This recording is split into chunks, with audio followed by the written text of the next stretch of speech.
আসসালামু আলাইকুম। আশা করি আপনারা সকলে অনেক অনেক ভালো আছেন। তো আলহামদুলিল্লাহ আল্লাহর রহমতে আমি অনেক ভালো আছি। তো আজকের আবার নতুন একটা কবুতরের ব্লগ ভিডিওতে আপনাদের স্বাগতম। যারা আমার এই চ্যানেলটিকে এখনও সাবস্ক্রাইব করে দেননি সাবস্ক্রাইব করে দেবেন এবং কি পাশে থাকা বেল আইকনটি অন করে দেবেন পরবর্তীতে আমার এই সকল গ্রামের নতুন নতুন কবুতরের ব্লগ ভিডিওগুলো পাওয়ার জন্য। তো ইনশাল্লাহ আল্লাহর রহমতে সম্পূর্ণ ভিডিও দেখবেন, ভালো লাগবে। পরবর্তীতে এরকম নতুন নতুন ভিডিও দেখার জন্য অনুরোধ থাকবে।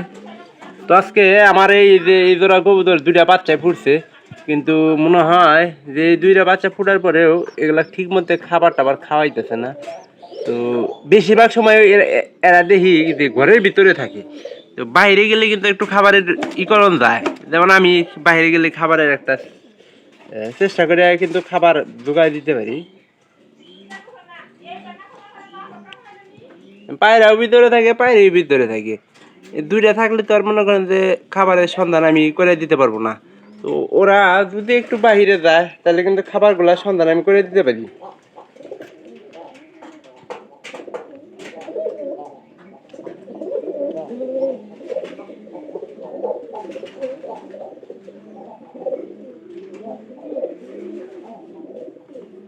তো এটা খাবারের অভাব যদি চিকন হয়ে যায় তাহলে কিন্তু করার কিছু নাই।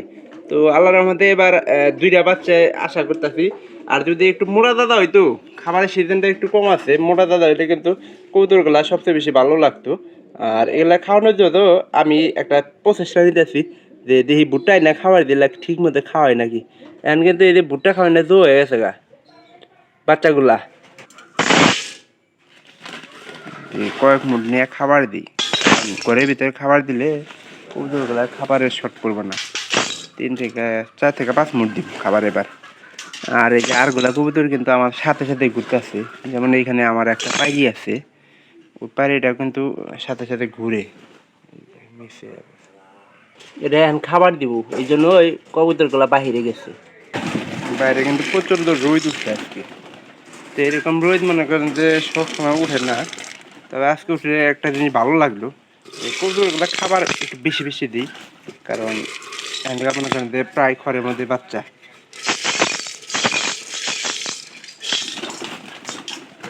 দেখি কতই খাইতে পারে। মোটামুটি যে খাবারগুলা দিছি কবুতরগুলা কিন্তু পেট ভরেও কিন্তু উপরে। ওরা ঠিক মতো খাবার পাইলেই কাজটা হবো, তাহলে কিন্তু বাচ্চাগুলো ঠিক মতো খাবার পাবো। তো আজকে একটু সকালবেলা কবুতরগুলা খাবার একটু দেরি হয়ে গেছে গা। তো মনে করেন যে তারপরেও কিন্তু খাবার কিন্তু খারাপ আর নাই, যেহেতু খাবার দিছি। তো আমার যে ওই কবুতর তো রাখবো যেটা মনে করেন যে দেহে একটু এলো, আফসোস করলাম যে বাচ্চাগুলো ঠিক মতো খাবার খাওয়াইতেছে না। এই যে পারে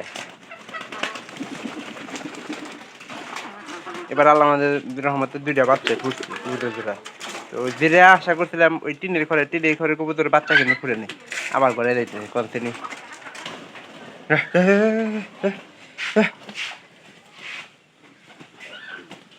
ঘটা আটকান না দেখে আলাদা করে ই করে দিলেন। আটকাই দাও আটকাই দাও আটকাই দাও। এখানে অবস্থা খুব খারাপ করছে আমাদের। এই যে আর দুইটা কবুতরের চেক দেওয়া দরকার ছিল। বাচ্চা দুইটা মনে করেন দুই ঘরে, খাবারটা দিব কেমন ঠিকভাবে? এই যে এটার মোটামুটি খাবার কিন্তু পুরা হয়ে গেছে। আর এর ভিতরেটা যে এটার খাবার দিয়ে কীরকম আছে, মোটামুটি এটারও খাবার আল্লাহর মতে ভালোই খাওয়াইছে আজকে। আর এখানের যে কবুতরটা আছে প্রতিদিন আমাদের চেক দেওয়া দরকার। সকালবেলা একবেলা খাওয়াইছে, এখন আবার খাওয়াবো না ভিতরে দা। এভাবে চেক দিলে কবুতর কিন্তু হারানোর সম্ভাবনাটা খুব কম। কি গাও কোনো যাইতেছি খারাপ। তো আপনারা যারা এখান থেকে ভিডিওগুলো দেখতেছেন অবশ্যই চ্যানেলটিকে সাবস্ক্রাইব করে দিবেন এবং পাশে থেকে বেল আইকনটা অন করে দিবেন পরবর্তীতে আমার এই সকল গ্রামের নতুন নতুন কবুতরের ব্লগগুলো পাওয়ার জন্য। আর আমি চেষ্টা করবো যে এরকম ভিডিওগুলো আপনাদের দেখানোর জন্য। তো আপনারা কেউ আমার এই ভিডিওগুলো মিস করবেন না আশা করতেছি। তো সবাই সম্পূর্ণ ভিডিও দেখবেন, ভালো লাগবে। পরবর্তীতে এরকম নতুন নতুন ভিডিও দেখার জন্য অনুরোধ থাকবে। তো সবাই ভালো থাকেন। বাচ্চারা খাওয়াইতেছে, পর্যাপ্ত খাবার পাইলে বাচ্চাগুলো ঠিক মতো খাওয়ায়।